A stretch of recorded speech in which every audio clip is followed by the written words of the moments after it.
Soul Stories, Cleopatra. If I pull cards for Cleopatra, here's what the oracle would reveal. Not just a queen, a soul who came here to lead, love, and lose in the name of power. The first card is Soul Contracts. Cleopatra did not stumble into royalty. She contracted it with destiny. This card reveals a soul born with sacred agreements to hold power in a collapsing world, to walk between empires, to awaken the sleeping codes of the divine feminine. She wasn't just a ruler, she was a living gateway, a convergence of timelines, a carrier of ancient Egyptian wisdom at the edge of Roman conquest. Her contracts included high-stakes alliances, karmic lovers, and the burden of leadership wrapped in gold and shadow. Some souls come to rest. Cleopatra came here to reign and to remember.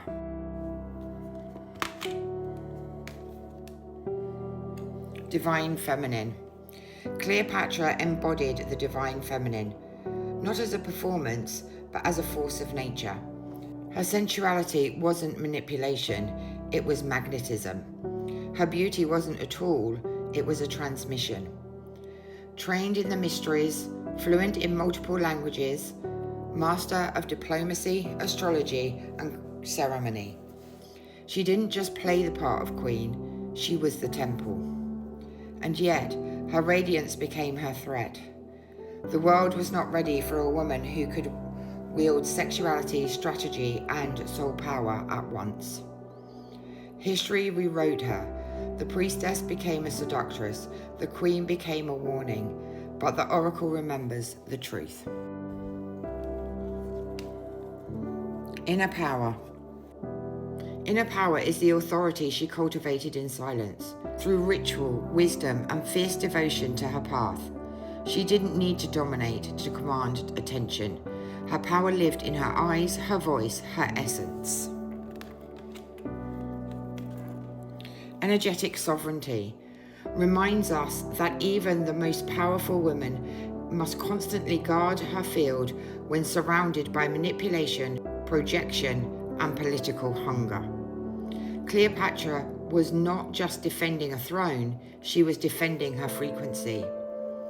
Every move she made had to be calculated. Every alliance carried energetic risk. These cards show the cost of embodying sacred power in a world that fears what cannot be controlled.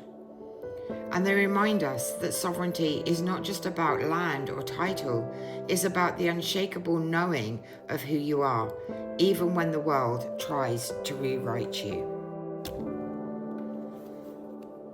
Karmic relationships.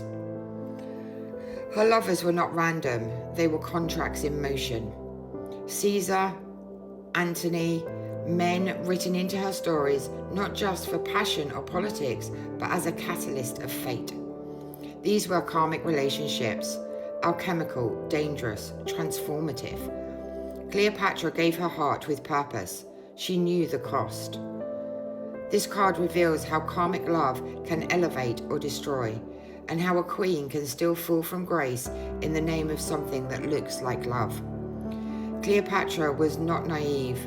She was navigating soul knots older than her lifetime. And in doing so, she lost not only her empire, but a part of herself. The Priestess wound. Cleopatra carries the priestess codes and paid the price. She was a trained initiate in the temples of Isis, a spiritual sovereignty, a woman who walked between worlds. The priestess wound shows up when women in power are demonized, erased, or betrayed because of their light. It is the pain of being too much for a patriarchal world, too wise, too sensual, too sovereign. And so they silenced her, not with flames, but with history. Her story was rewritten to serve the empire that couldn't control her. But the oracle remembers what the records erased. The card holds not only grief, but reclamation of the priestess, of the power, of the truth beneath the myth. What did this story stir in you? What are your Cleopatra moments? The timelines you claimed your power, gave your heart, or stood alone in your sovereignty? Where have you dimmed your magnetism to feel safe, or hidden your gifts so you won't be feared? What is your soul still remembering?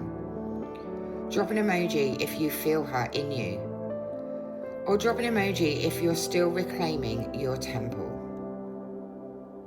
These messages come from the Akashic Soul Alchemy Oracle, a sacred tool for uncovering the hidden wounds, gifts, and soul contracts shaping your life.